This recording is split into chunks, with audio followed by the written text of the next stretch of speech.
Assalamualaikum warahmatullahi wabarakatuh. Perkenalkan, nama saya Ferry Firman Saputra, NIM 19858, Prodi Penjas, kelas 2019B, mahasiswa STKIP PGRI Jombang. Video ini dibuat untuk memenuhi tugas mata kuliah Perencanaan Pembelajaran PJOK yang diampu oleh dosen Bapak Puguh Satya Hasmara. Perencanaan pembelajaran merupakan catatan-catatan hasil pemikiran awal seorang guru sebelum mengelola proses pembelajaran.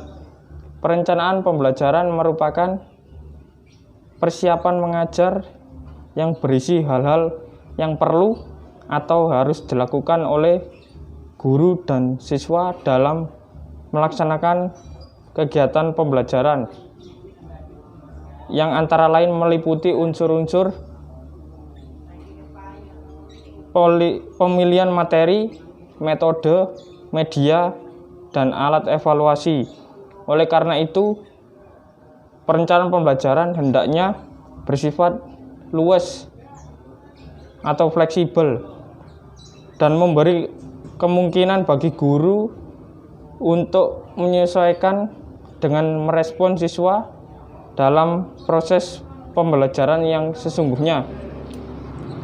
Penyusunan kurikulum tingkat satuan pendidikan atau KTSP adalah seperangkat rencana dan pengaturan mengenai tujuan dan isi bahan pelajaran serta cara yang digunakan sebagai pedoman penyelenggara kegiatan pembelajaran untuk mencapai tujuan pendidikan tertentu. KTSP adalah kurikulum operasional yang disusun oleh dan dilaksanakan di masing-masing satuan pendidikan.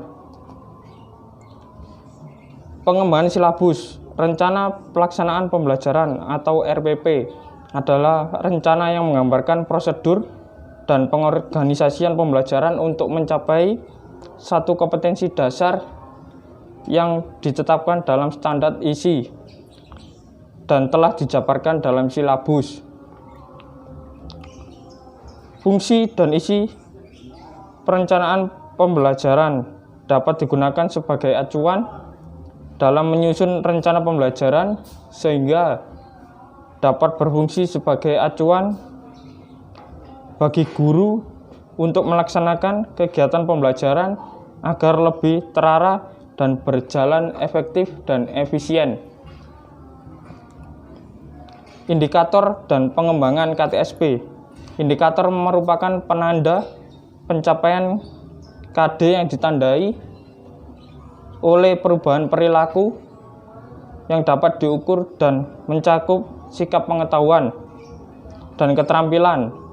Indikator dikembangkan sebagai karakteristik peserta didik, mata pelajaran satuan pendidikan, potensi daerah, dan dirumuskan dalam kata kerja operasional yang terukur dan dapat diobservasi. Fungsi indikator yaitu 1. Pedoman dalam mengembangkan materi pembelajaran. 2. Pedoman dalam mendesain kegiatan pembelajaran. Yang ketiga, pedoman dalam mengembangkan bahan ajar. Yang keempat, pedoman dalam merancang dan melaksanakan penilaian hasil belajar. Materi pembelajaran. Materi pembelajaran adalah hakikatnya merupakan bagian tak terpisahkan dari silabus, yakni perencanaan, prediksi, dan proyeksi tentang apa yang akan dilakukan saat kegiatan pembelajaran. Materi pembelajaran adalah pengetahuan, keterampilan, dan sikap yang harus dikuasai peserta didik dalam rangka memenuhi standar kompetensi yang telah ditetapkan. Jenis-jenis materi pembelajaran. 1. Fakta. 2. Konsep. 3. Prinsip. 4. Prosedur. 5. Sikap atau nilai. Pengembangan bahan ajar. Bahan ajar adalah segala bentuk bahan yang digunakan untuk membantu guru dalam melaksanakan kegiatan bahan mengajar. Bahan yang dimaksud bisa berupa bahan tertulis maupun bahan tidak tertulis.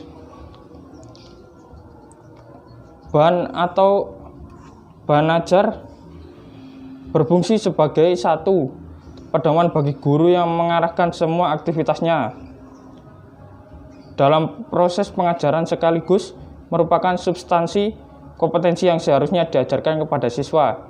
2. Pedoman bagi siswa yang mengarahkan semua aktivitasnya dalam proses pembelajaran. 3. Alat evaluasi pencapaian atau penguasaan hasil pembelajaran. Selanjutnya, pengembangan muatan lokal. Muatan lokal adalah kegiatan kurikuler untuk mengembangkan kompetensi yang disesuaikan dengan ciri khas dan potensi daerah.